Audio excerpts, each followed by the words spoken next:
Welcome back to Idiots with Pipes. I'm Scott. And I'm Jeremiah. Today we are pairing Hunting Creek with our favorite non-alcoholic beverages, and we are joined by a special guest, my younger brother, Jake.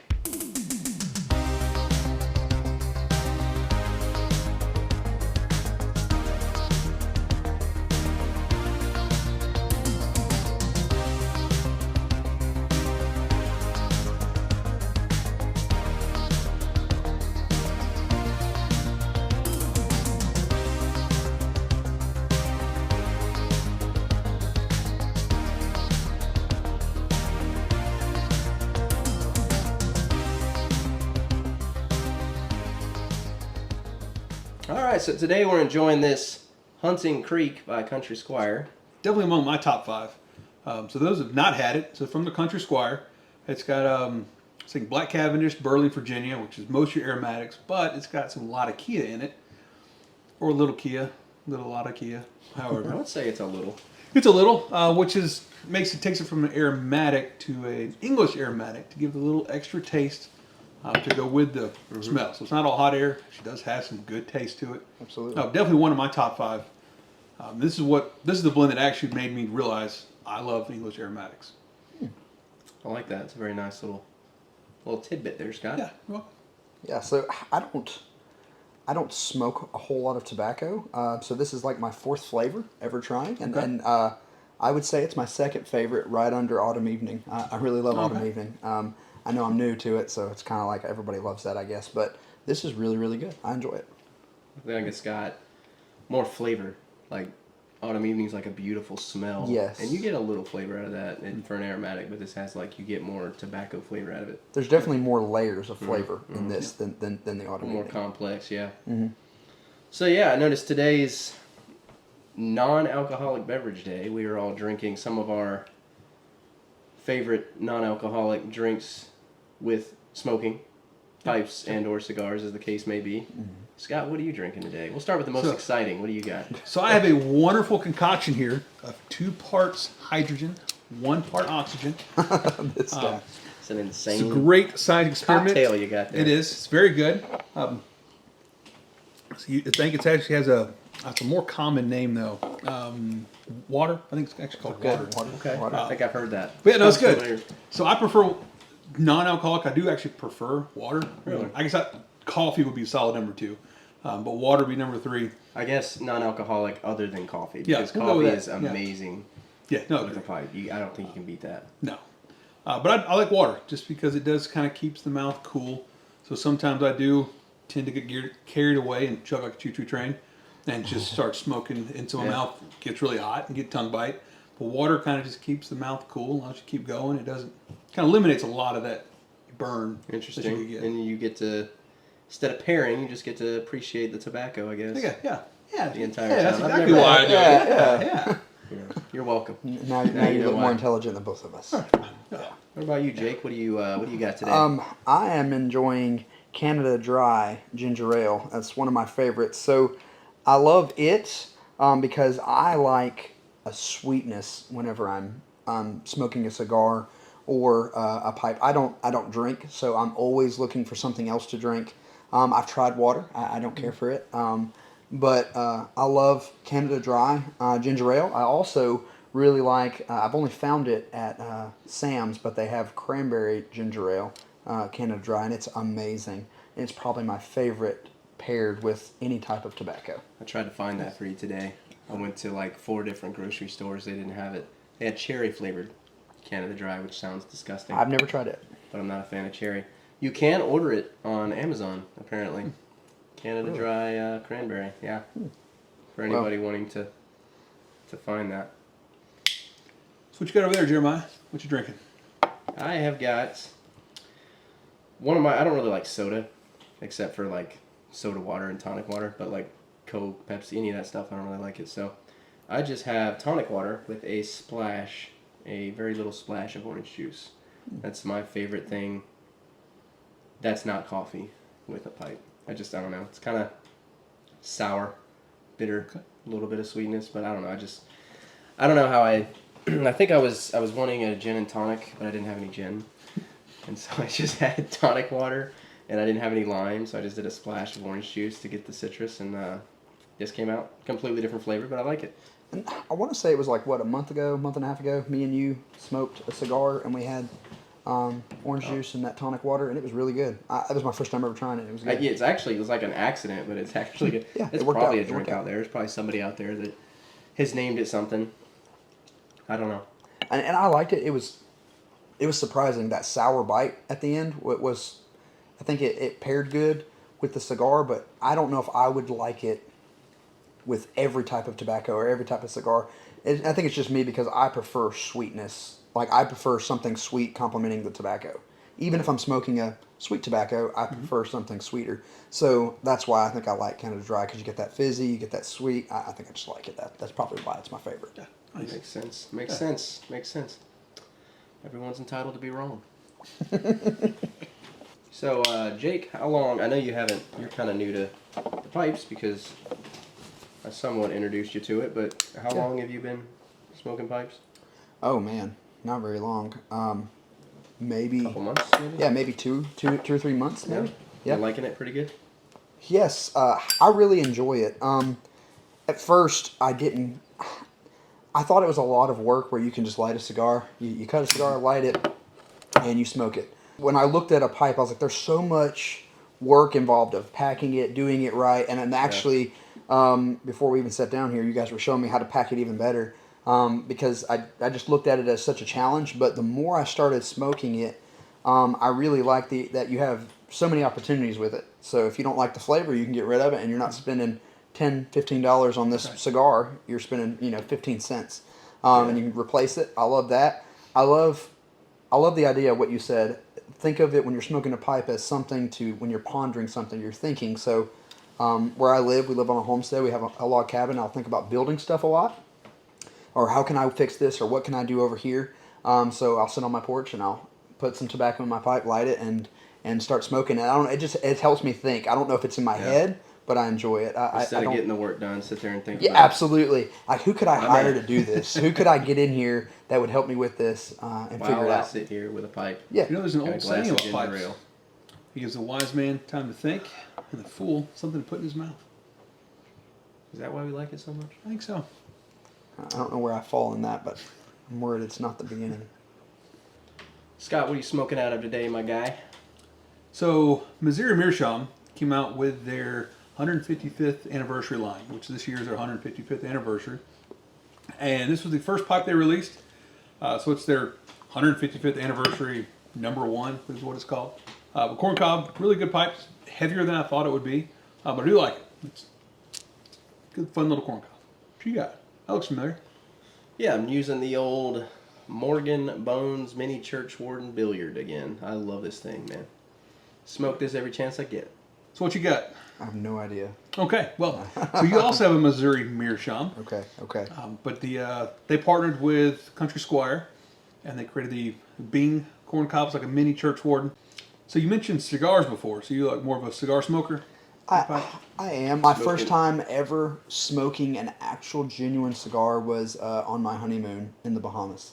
Okay. Yes, yeah. This was in what, like 2013. Okay. So I smoked cheap cigar, and I mean cheap cigars before that, like stuff you get in a gas station. Like a Black and Mild, Well, or Swisher no. Sweets, or Well, yes, Right. those two, but I didn't count those Ethel as at the cigars. I'm talking racetrack. like those Philly cigars. Those, like, when you lit them, they smelled like burnt hay.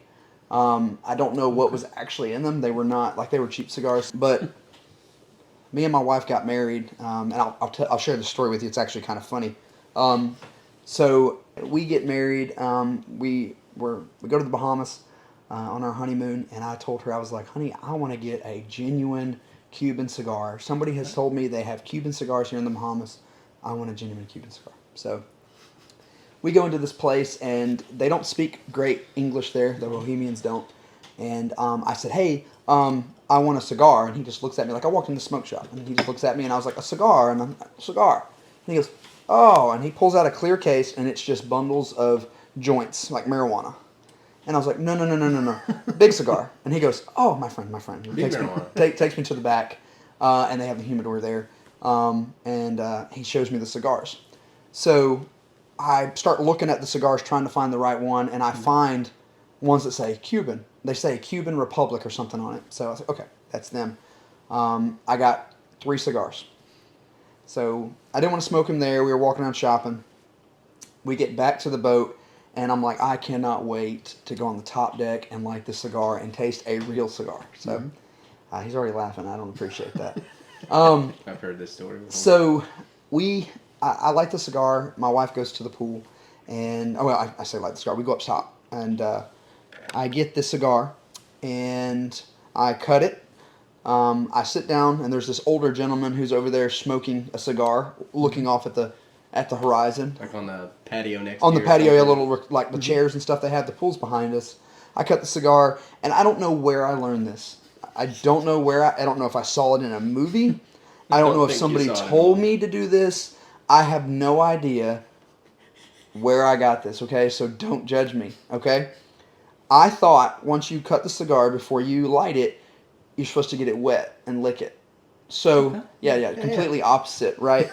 So I lick it like an envelope a couple times. A couple times. And it doesn't get very wet, so I start really licking it, going back and forth, and then I'm like, well, it should be wet on the end too, so I end up going, "Mwah, mwah," and trying to get this thing good and wet, because I want to make sure my first Cuban experience is right.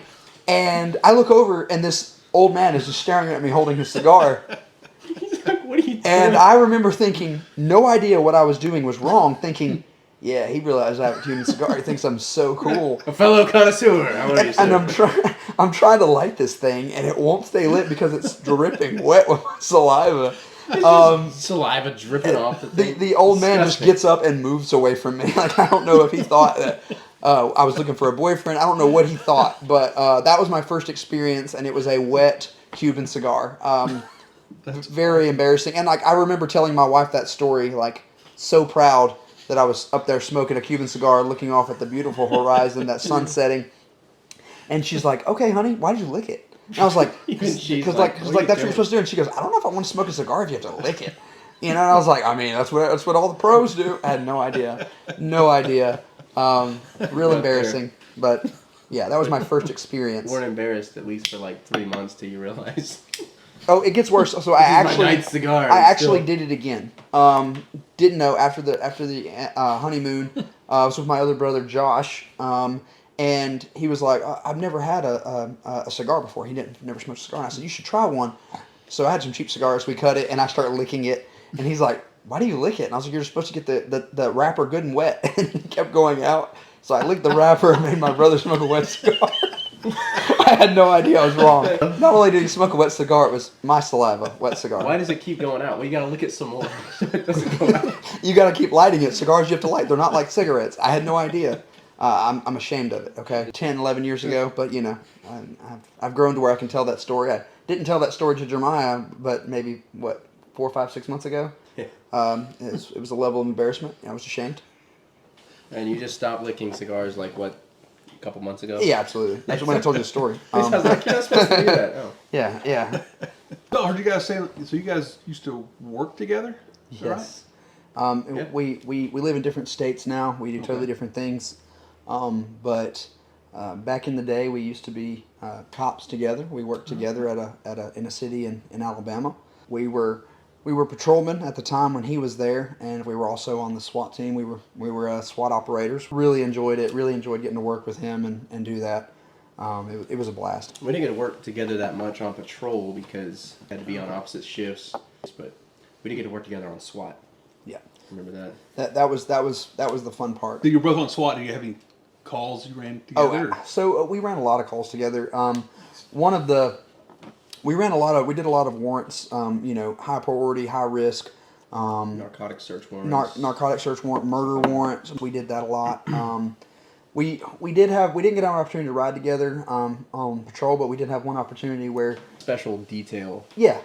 High area of crime. A lot of calls in that area, so they took a bunch of SWAT guys and put them in patrol cars on top of the patrol cars that were already out there and just kind of doubled down and extra patrol in the area. And we got to ride together that time, which was kind of cool. Yeah, that was really fun. And I want to say we with the SWAT guys out there, we probably added 10 to 12 more cop cars on the street that had double officers in them. So, and I remember one time we stopped on this one street corner. These guys were dealing. Me and him jumped out. It's in front of a business too, and the at a business gas owner. station. We got to start with that. The business owner would call all the time, and they did call. Yep, they did. But these guys are out here slinging dope. They're standing here. They're harassing our customers, and he's actively harassing their customers, like chasing them around. Like they were just trying to get something out of the gas calling station, a names. drink or whatever, and leave. And he was like asking them for money, and they told him no, and he got mad. And they wanted him to leave. And he was actually yelling at someone as we were driving by, with our windows down. So we jump out, and it's right on this corner of this street, and there's a gas station there. This guy, he's also a frequent flyer, but he's a frequent flyer for being drunk and disorderly. This guy comes over, and he is yelling, "Y'all need to get out of here. Y'all don't need to be here." Well, hey, calm down, calm down. We can smell the alcohol coming off of him. Hey, you're drunk. So I look at him, and I'm like, hey, why don't you just go home? You don't need to be out here. You're drunk and disorderly. You need to leave. And me and Jeremiah are trying to get him to move on. And he refuses. We're like, he's like, I don't have a ride. I ain't calling nobody. And we're like, well, we'll give you a ride. He's not getting in the back of your cop car. I was like, no. We're not gonna put handcuffs on you. We'll just put you in the back cop car. We'll take you to your friend's house or wherever you want to stay. You don't need to be out here drunk harassing people. So, but we're there. We're trying to resolve the situation so we can get back in service. And he's just not having it. I'm not giving me a ride. You're not doing anything. Whatever reason, I don't know what set him off. He was already like high strung way up here, but I'm standing here looking at him, and he's in front of me. We're actually standing about like we are now. Just about how we are now. He's like right. But he's right here where this table is, and he's facing you like you would be Jeremiah. And Jeremiah says something to him. You don't leave, you're going to jail or something like that.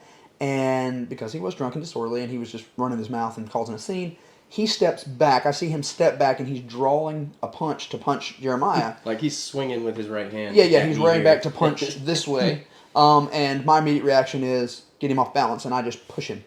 So when I push him, he steps, instead of falling over, which I was hoping would happen, he takes one step back, turns, and as his punch he was still winding it up, he just turns and punches me square in the face. It's like mid-punch. He goes like this, and instead just goes... Turns and then punches me square in the face. And awesome. I was like, hold on a minute. We were trying to give you a ride home. We were trying to give you a ride home.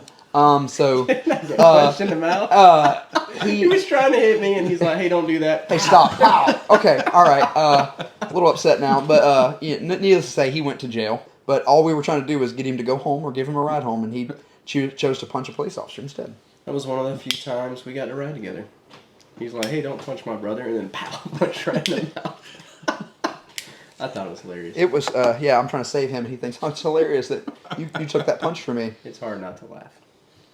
So these wolf packs y'all like traveled in, y'all like go, hit a block and then go to like a Dunkin' Donuts.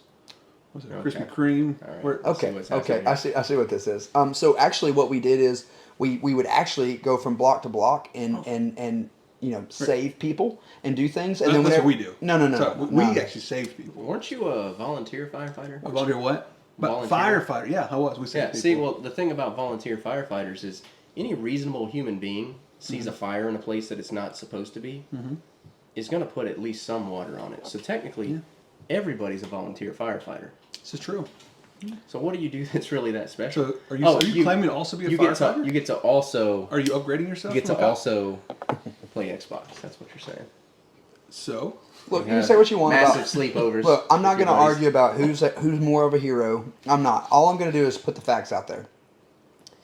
At night, we're up and we're stopping crime. At night, y'all are sleeping. Oh, okay. Yeah, that's what people do. When something breaks off at a scene, we're there first, and then the second responders pull up, and then they let the third responders, the paramedics, come and let them know. We'll give you that. We You agree guys with are- that. Yeah. you You guys are a step above the paramedics, but if we're debating heroes, stop somebody from shooting up somebody or save a cat.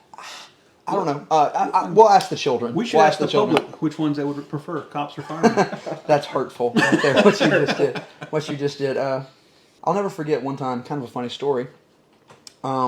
We get a mayday over the radio from a firefighter screaming, needing help, and our first thought was they had a flat tire. They didn't know what to do. But no, screaming. I remember him screaming over the radio, and I was genuinely panicked. Oh no! I'm sitting here. Dispatch, what's the location? And I'm thinking, if they're in a burning house, I'm not going in. Like I'll commend them for that. That y'all do y'all's thing. I'm not going into a burning house. But they said that be advised they're at the 1100 block, 1200 block of this street. And I was like, well, I didn't give an address to a house. So I get there, and I show up, and all these 5 firemen, strapping young men, have barricaded themselves inside of their fire engine. What? And there is a homeless person, naked, screaming at them. And they wave at me, and then they point at him. And I'm like, wait a minute, you guys already do kind of gay stuff in the house. Why don't you just subdue this man? Why do you have to call me? And you called Mayday over the radio over this guy. Well, this guy they had left him out there so long, his clothes were actually laying out on the road. He wasn't naked initially. He ripped the emblem off of the fire truck, and it was laying on the ground. And I went out there, and I asked him very calmly and nicely to put his clothes back on, which he did. And then he very politely and calmly got into the back of my car, and he went to jail. Don't know why they were freaking out about it. So that thing you're doing, running around in public with no clothes, you can't do that. Bud. So, but like we thought about it. I thought about it, and those guys they were freaking out. These poor men are terrified. Yes, I was like, they have never seen a naked. Actually, that's a lie. They see a lot of naked men. Okay, but wait, hang on. You're about to brag about the fact that you've seen lots of naked men. Is that what we're editing that out?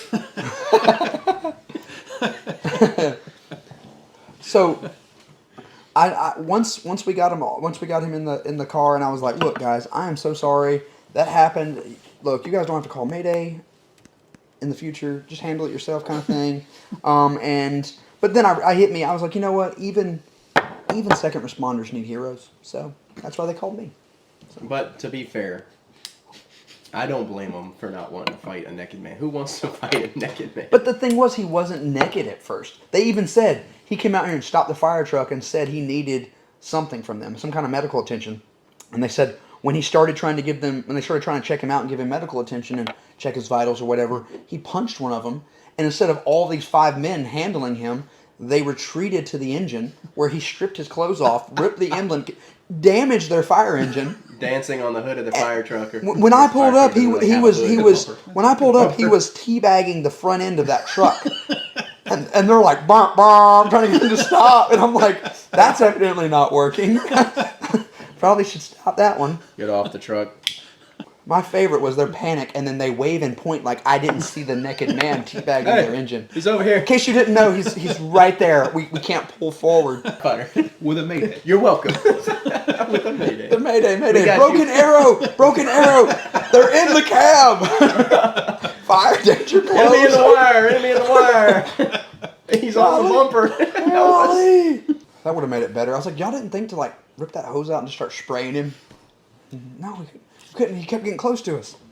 But everybody needs heroes. So do you have like any really cool fire stories? And maybe like you went to save a cat and there was a bee's nest up there or something like that? Anything? Well, that happens a lot, The firefighters are a a breed. They really are. They're a totally different breed. Cops are out there saving people, and firefighters are just doing gay stuff. Different breed. Different breed. We also do that. Gay stuff? Yeah. And save people. Yeah. We do both. So, final thoughts, Jake. First time trying Hunting Creek. What do you think? I really liked it. It's good. It paired good with ginger ale. It wasn't bitter. It was sweet. I enjoyed it. You like it as much as your what's your favorite? Autumn Evening. I'm still gonna say it's a close second. I don't know. I'd have to smoke them back to back and figure out which one I like more. Yeah. Well, there you have it. Hunting Creek, a close second to Autumn Evening, according to Jake. But what do we know? We're just idiots with pipes. Please like and subscribe, and comment below if there's anything you'd like us to talk about. Until next time, stay classy, pipe community.